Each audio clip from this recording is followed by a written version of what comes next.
스페인의 산티아고 순례길을 걷다 보면 이게 양 갈래길이 나오는 데가 있다고 해요. 근데 거기에 이정표가 2개가 붙어 있는데 이런 이정표가 붙어 있다 그래요. 한 이정표는 로드, 아시죠? 로드, 길이에요. 그것도. 또 한편으로는 웨이라고 하는 W-A-Y, 웨이라고 하는 2 이정표가 붙어 있다. 한쪽으로 가면 로드고 한쪽으로 가면 웨이. 이 로드와 웨이 같은 길이잖아요. 그런데 가만히 보니까 로드와 웨이의 차이점이 있더래요. 로드는요, 만들어진 길이에요. 편편해요. 어떤 길들은 보니까 이렇게 포장이 되어 있기도 해요. 누가 봐도 길이에요. 그런데 웨이는 사람들이 가서 생긴 흔적이에요. 그러니까 거기에는 먼지가 나고 흙길이에요. 자, 여러분이 만일에 길을 가는데 2 길이 나타났다. 그러면 어느 길을 가실래요? 이 질문을 하는 사람이 바보예요. 왜냐하면 여러분, 길이라는 게요, 그 길 자체가 목적이 아니라 사실은 과정이잖아요. 그 길, 자, 지금 지나는 길은 목적이 아니라 지나서 어딘가를 가는 거라고요.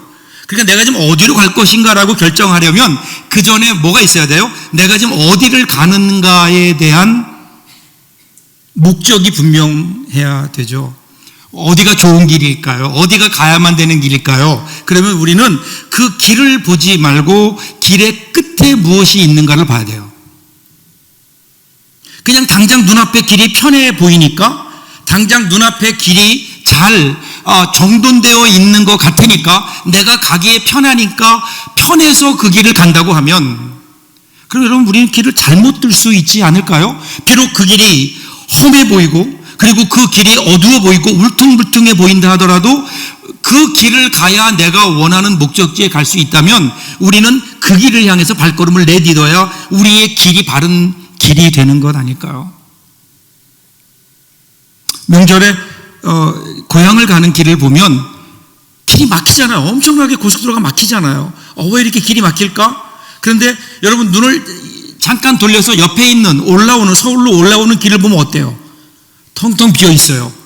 나는 저 텅텅 비어 있는 길이 너무 좋다. 유턴해서 올라오면요, 고향은 못 가요.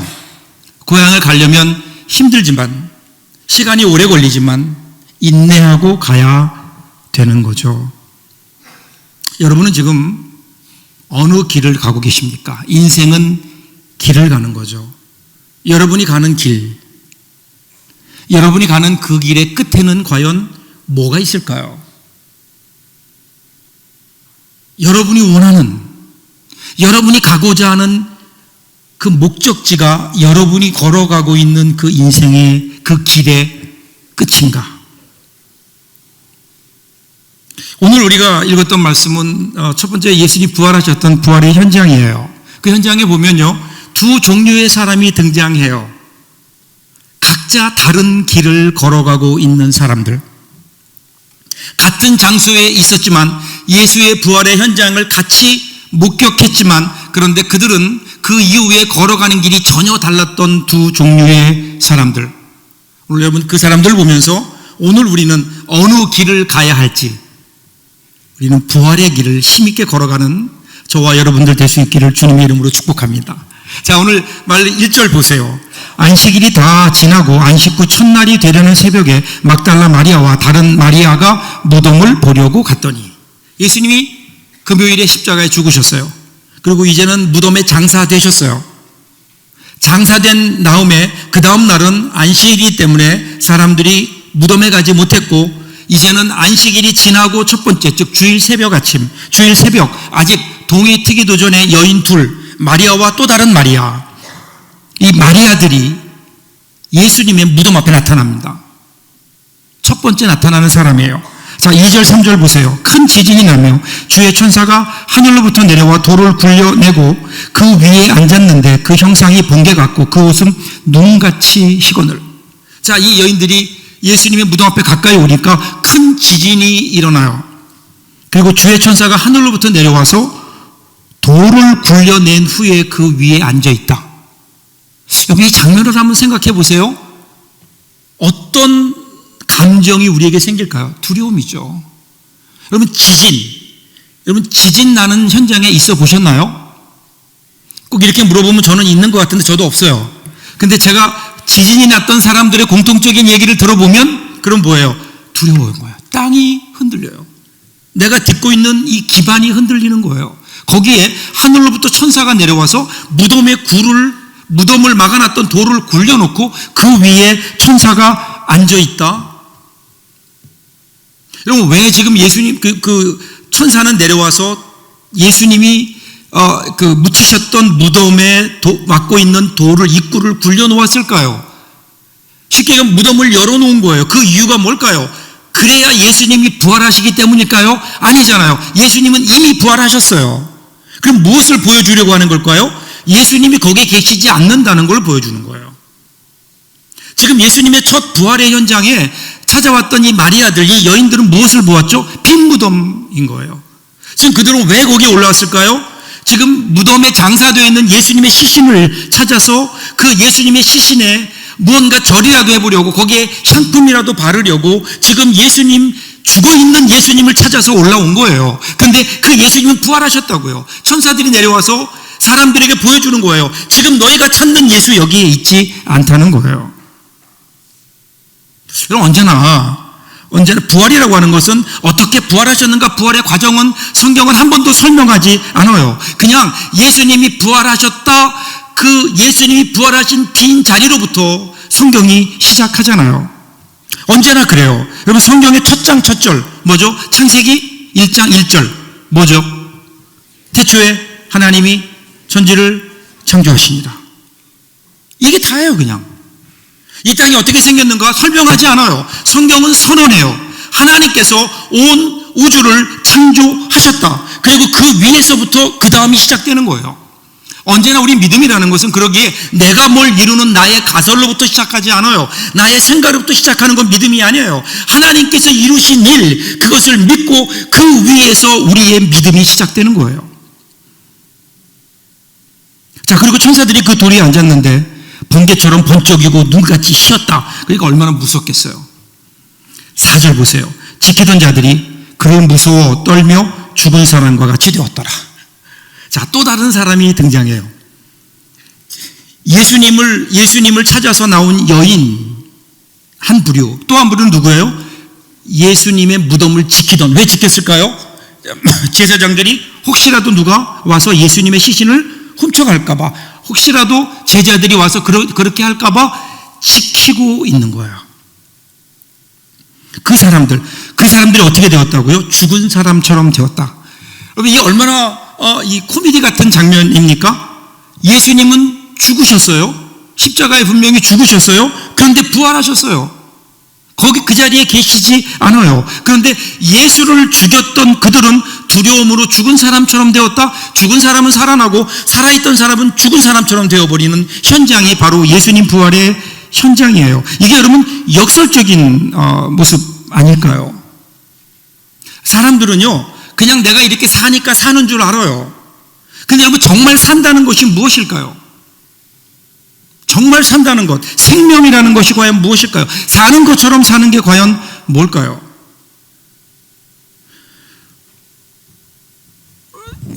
물리학자였던 뉴턴이요, 만유인력의 법칙을 발견했죠. 그게 뭘 보고 그랬죠? 떨어지는 사과를 보고 만유의 인력의 법칙을 발견했어요. 그래서 그때부터 그것을 가지고 모든 만물의 원리를 설명하려고 해요. 이게 과학의 힘이에요. 그런데 여러분, 그거 와서 진짜 힘은 사실은 떨어지는 사과에 있는 것이 아니라 오히려 붙어있는 사과에 그 진짜 힘이 있는 것 아닐까요? 여러분, 사과를 가만히 보세요. 사과가 어떻게 시작돼요? 작은 씨앗으로부터 나오잖아요. 씨앗이 그 단단한 토지를, 땅을 뚫고 나와서 잎이 나고 거기에 꽃이 피고 그리고 거기에 열매가 맺히잖아요. 이 생명의 힘, 떨어진 사과, 이것이 과학의 힘이라면 신앙의 힘은 어디에 있을까요? 붙어 있는 거예요. 생명을 만들어가는 거예요. 하나님은 생명의 하나님이시죠. 모든 우주 만물에 새로운 생명을 불어넣으시는, 연약해 보이지만 그 안에 생명력이 있기에 자라고 그리고 힘있게 열매를 맺어가는, 정말 사는 것처럼 살아가는, 겉으로 보기엔 연약한 것 같은데 그 삶을 들여다보면 그 안에 열매가 있고 진짜 생명이 있는, 이것이 여러분 진짜 생명이 아닐까. 그냥 산다고 겉으로 휘황찬란하게 내가 원하는 대로 거들먹거리며 사는 거 사는 게 아니잖아요. 정말 우리 안에 진정한 생명이 있는가. 생명은 하나님의 영역인 거예요. 하나님의 영역. 자, 다시 본문으로 가봅시다. 여자들도 무서웠어요. 이 사람들만 무서워서 죽게 된 게 아니에요. 여자들도 무서웠어요. 여러분, 새벽에 갔더니 지진이 일어나고 천사를 만나고 무덤이 열려 있고, 여러분 이게 얼마나 사실은 무서운 그 두려움의 현장이겠어요. 그런데 그들에게는 다른 모습이 있었어요. 5절 6절 보세요. 천사가 여자들에게 말하여 이르되 너희는 무서워하지 말라. 십자가에 못 박힌 예수를 너희가 찾는 줄을 내가 아노라. 그가 여기 계시지 않고 그가 말씀하시던 대로 살아나셨느니라. 와서 그가 누우셨던 곳을 보라. 이들에게 천사의 음성이 들리는 거야. 무서워하지 말라. 지금 너희가 보는 빈 무덤, 너희는 지금 예수를 죽은 자 가운데 찾고 있지만 예수님이 부활하셨다는 거예요. 부활하셨다. 여기 계시지 않고 무덤에 계시지 않고 부활하셨다. 여러분, 이 천사의 음성을 여인들만 들었을까요? 아니에요. 같이 있었던 지키던 사람들도 들었다고요. 그런데 그들은 깨닫지 못해요. 그 말씀을 받아들이지 못해요. 그 말씀이 믿어지지가 않아요. 근데 이 여인들은 달랐어요. 그 말씀을 듣는 순간 이 여인들의 마음속에는 생각나는 말씀이 있어요. 예수님의 말씀이에요. 평소에 예수님께서 십자가에 죽으시기 전에 제자들과 그 주위에 있는 사랑하는 사람들을 향해서 하시던 말씀이 있잖아요. 그게 뭐죠? 내가 십자가에 죽었다가 사흘 만에 부활할 것이다. 이 말씀이 그들 가운데 다시 울리는 거예요. 여러분, 성령의 역사는요, 그냥 빈 공간에 울려 퍼지는 그러한 울림이 아니에요. 성령의 역사는 우리 안에 있는 하나님의 말씀이 움직이는 힘이에요. 하나님의 말씀을 움직이게 하는 거예요. 우리가 알고 있는, 우리 가운데 있는 말씀을 통해서 역사하시는 하나님의 힘, 이것이 여러분 성령의 역사가 아닐까요? 지금 그래서 이 여인들은 다른 거예요. 여인들의 마음속에는 예수님의 말씀이 있었어요.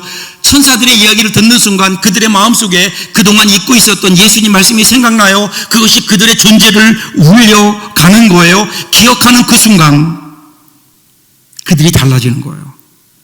여인들의 눈에 가리워졌던 비늘이 벗겨지고 있습니다.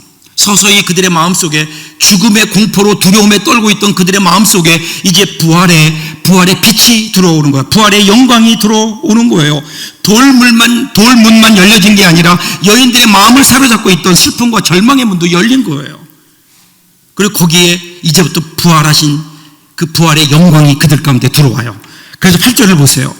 그 여자들이 무서움과 큰 기쁨으로 빨리 무덤을 떠나 제자들에게 알리려고 다름질할세. 보세요, 여러분, 무서움만이 아니잖아요. 거기에 또 하나의 다른 단어가 나와요. 그게 뭐죠? 기쁨이에요. 기쁨. 무서움과 기쁨. 정확히 말하면 무섭기도 하고 또 기쁘기도 하고. 분명한 것은 달라진 거예요. 전에는 그냥 두려움이 있었어요.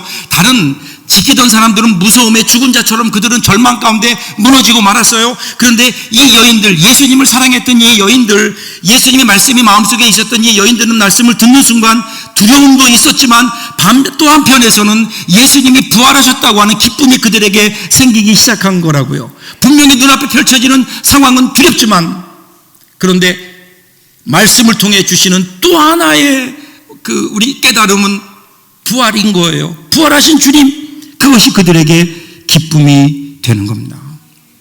사랑하는 여러분, 오늘 우리가 이 길을 가야 하지 않을까요? 그냥 무서움 가운데, 이 세상의 모든 무서움과 두려움 가운데 살아가는 삶이 아니라 우리 가운데 무섭지만 그러나 주님의 부활의 소식을 듣고 우리 가운데 기쁨이 솟아나서 두려움도 있지만 기쁨으로 두려움을 이기며 살아가야 되는, 그것이 예수 믿는 우리들에게 주신 하나님의 특권이 아닐까요? 그러려면 어떻게 될까요? 그럼 빈 무덤까지 가셔야 돼요. 빈 무덤까지 가야 돼요. 빈 무덤을 확인을 해야 돼요. 예수님이 묻혀 계신 그곳까지 가야 되는 거예요. 오늘 근데 우리가 그 길을 과연 가고 있느냐라는 거예요. 많은 사람들이 신앙이 뭔가 그러면 신앙을 그냥 집에 누워서 생각하는 걸로 생각해요. 그냥 내 생각 속에 머물러 있는 거예요. 그 자리까지 가지 않아요. 여인들이 얼마나 두려웠겠어요. 근데 두려움의 과정을 거쳐야 그 다음에 기쁨이 오잖아요. 예수 그리스도의 죽음을 거쳐야 그래야 부활의 영광을 우리들이 얻을 수 있는데 오늘 우리는 그 길을 가려고 하지 않는 것은 아닐까. 오늘 첫 번째 결단을 낼 게 그거예요. 여러분 두렵다고 포기하지 마세요. 앞에 길이 두려워 보인다고 그 길이 무덤으로 가는 길이라고 그 길이 어려운 고난의 길이라고 두려워하지 마세요. 그 길을 갈 때 우리에게는 두려움도 있지만 그 길을 통해 주시는 주님을 만날 때 그때 우리에게는요 기쁨이 생긴다고요. 그죠? 그 기쁨이 생길 때 내가 사망의 음침한 골짜기를 다닐지라도 두려워하지 않을 것은 주께서 나와 함께 하심이라. 여러분 이 고백이 그리스도인들의 고백 아니에요? 여러분 그리스도인들은 고난이 없는 삶을 사는 사람들이 아니잖아요.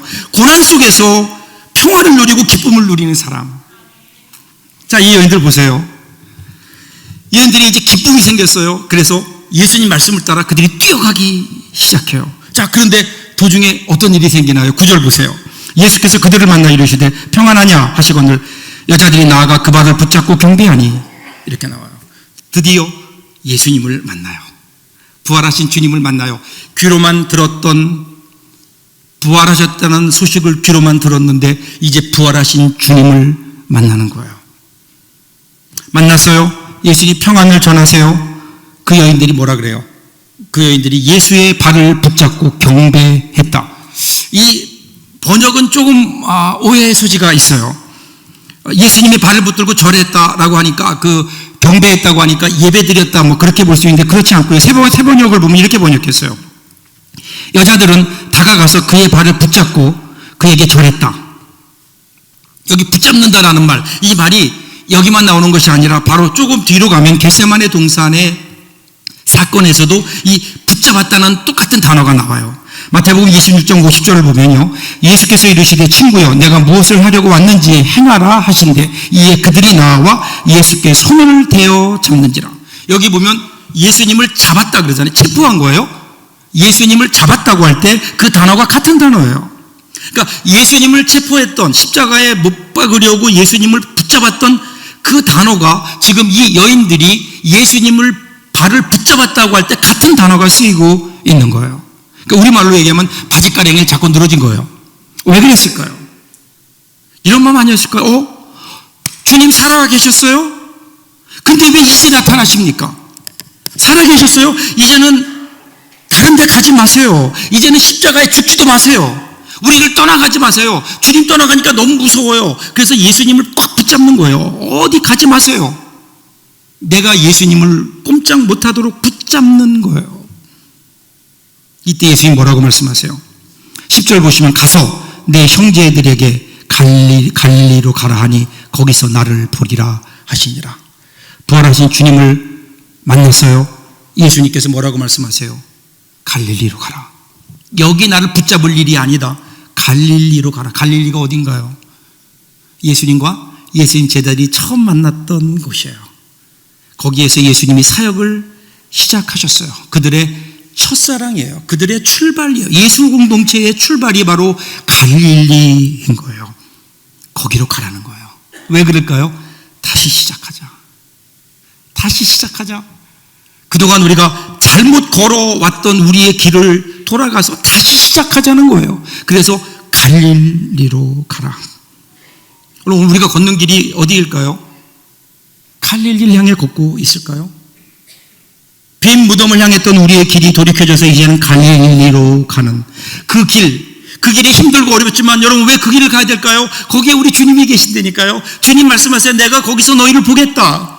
그러니까 지금 예수님의 제자들이고 이 두 여인들은 갈릴리를 가는 거예요. 왜냐하면 그 길의 끝에 예수님이 계시거든요. 우리 인생의 길, 여러분이 지금 걸어가는 여러분의 인생의 길을 그대로 걷는다면, 그대로 지금 내가 걷고 있는 길을 걷는다면 그 길의 끝에 정말 예수님이 계실까요? 예수님이 두 팔 벌려 그곳에서 우리를 기다리고 계실까요? 아니면 우리는 그것과는 상관없이 그냥 내가 원하는 길을 걸어가고 있는 것은 아닐까? 보세요, 여러분. 11절부터 보시면요, 아까 말씀드렸던 또 하나의 다른 길이 나와요.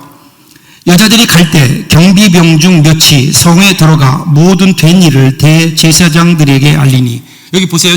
여인들이 갈 때 동시사건이에요. 여인들은 어디로 가요? 지금 천사의 말을 듣고 갈릴리로 가는 거예요. 도중에 예수님 만나요. 그리고 갈릴리를 가는 거예요. 근데 이 사람들은 어디로 가고 있어요? 대제사장들에게 가요. 왜 갈까요? 보고하기 위해서 가요. 두려웠을 거예요. 자기들의 임무를 완성하지 못했기 때문에 이들은 두려웠을 겁니다. 벌을 받을 수도 있다는 생각 때문에 대제사장과 그리고 장로들에게 가서 자기들을 보냈던 그 사람에게 가서 보고하는 거예요. 예수가 부활했다고요. 이 이야기를 듣는 제사장들은 어땠을까요? 그들도 두려웠을 거예요. 예수가 살아났다? 정말 살아났다고? 정말 부활했다고? 얼마나 두려웠겠어요. 그런데 그들은 거기서 다른 길을 선택합니다. 하나님을 두려워하는 경외로 나가지 못했어요. 12절 13절 보세요. 그들이 장로들과 함께 모여 의논하고 군인들에게 돈을 많이 주며 이르되 너희는 말하기를 그의 제자들이 밤에 와서 우리가 잘 때에 그를 도둑질하여 갔다 하라. 예수님 부활하셨어요. 그런데 그들은 부활을 어떻게 해요? 사기극으로 만들어 버리는 거예요. 제자들이 밤에 와서 자기들 몰래 예수님의 시체를 가져갔다. 예수님의 부활을 목격하면서도 그들은 그 부활의 길을 가지 않았어요. 돈으로 하나님을 경험했던, 하나님 경험을 무마했던 사람들, 하나님의 말씀을 일부러 막아버리는 사람들, 하나님이 베푸셨던 최대의 기적, 어쩌면 인류에게는 이것보다 더 큰 복음이 없는, 죽음을 이길 수 있는, 죽음을 극복할 수 있는 유일한 길, 이 부활을 우연과 사람의 논리로 바꾸어버렸던 이 사람들, 그들은 부활의 증인이 아니라 부활의 증인들을 핍박하는 정반대의 길을 가는 거예요. 자, 15절 보세요. 결과가 어떻게 됐나요? 군인들이 돈을 받고 가르친 대로 하였으니 이 말이 오늘날까지 유대인 가운데 두루 퍼지니라. 같은 부활의 현장에 있었는데 이들은 서로 다른 길을 갑니다. 여러분, 인생을 산다는 것은 저마다의 길을 가는 거 아닐까요? 미지의 길, 우리 앞에 놓여 있는 이 길들, 그 가운데 여러분이 가는 길, 그 길은 어떤 길일까요? 여러분, 그리스도인들이 가야 될 길은 당연히 주의 길 아닐까요? 예수님 말씀하시잖아요. 내가 곧 길이요 진리요 생명이니 나로 말미암지 않고는 아버지께로 올 자가 없느니라. 우리가 가야 될 길은 분명한데 주님 말씀 듣고 내가 가는 길의 끝에 주님이 계시는 그 길을 향해 가야 되는데, 그런데 오늘 과연 우리는 어떤 길을 택하고 있는지. 사랑하는 여러분, 오늘이 부활절이에요. 이 부활절을 지나면서 매년 아쉬운 게 있어요. 이 부활절이 마치 국경일 같아요. 그래서 부활절 딱 지나고 나면 그 다음에 부활에 대해서는 까맣게 잊어버려요. 그리고 언제 또 기억하는가 하면 내년쯤 되어서 고난주간 돼야 부활을 기억해요. 국경일 같아요. 여러분, 부활절은 그런 거 아니잖아요. 여러분, 부활절은요, 예수님의 부활이라고 하는 것은 예수의 부활로 시작해서 나의 부활로 끝나요. 성도들의 부활로 끝나는 거예요. 그러기에 우리는 사실은 두 개의 부활절을 살고 있는 거예요. 예수님이 부활하셨던 그 부활, 거기서 끝나는 것이 아니라 나의 부활까지 두 개의 부활절 사이를 살고 있어요. 그래서 우리는 예수님의 부활이 주는 믿음, 이 부활에 대한 분명한 믿음을 가지고 우리의 부활을 향해서 나도 주님처럼 부활할 것이기에 부활을 향해서 힘있게 달려가는 사람들, 이 사람들이 오늘 그리스도인들 아닐까요? 여러분, 예수님의 부활은 신화가 아니잖아요. 픽션도 아니잖아요. 그렇다고 과거에 있었던 어떤 판타지도 아니잖아요. 이건 역사적 사실이에요. 분명히 지금부터 예수님께서 2000년 전에 이 땅에서 부활하셨다고요. 근데 여러분, 그것으로 끝나나요? 그것으로 끝나지 않아요. 부활하신 주님이 지금도 살아 계시다고요. 그때 부활하셔서 그냥 하늘로 올라가고 끝난 것이 아니라 부활하신 주님은 지금도 살아계셔서 우리와 함께 하시며 우리의 삶 속에 두려움과 고난과 절망과 죽음의 세력들이 우리를 엄습해올 때에 부활하신 주님께서 우리와 함께 하시며 부활의 능력으로 그 고난을, 어려움을 이기며 새로운 생명을 가지고 사는 자처럼 살게 하시려고 우리 가운데 함께 하신다고요. 그리고 결국은 우리 인생이 끝나는 그날, 이 땅에 우리의 육신이 끊어지는 그날, 그때 그 부활의 영이 함께 하시는 주님께서 우리의 영을 부활하게 하셔서 영원히 살게 하시는 그 부활의 주님을, 우리 부활의 주님과 함께 살아가고 있는데 오늘 우리는 이 부활을 놓치고 있는 거라니까요. 오늘 부활하신 주님 우리와 함께 하십니다. 주님과 함께 부활의 길을, 많은 사람들에게 부활을 증거하는 부활의 증인으로서의 길을 걸어가는 저와 여러분들, 이 부활의 증인들 될 수 있기를 주님의 이름으로 축복합니다. 기도하겠습니다.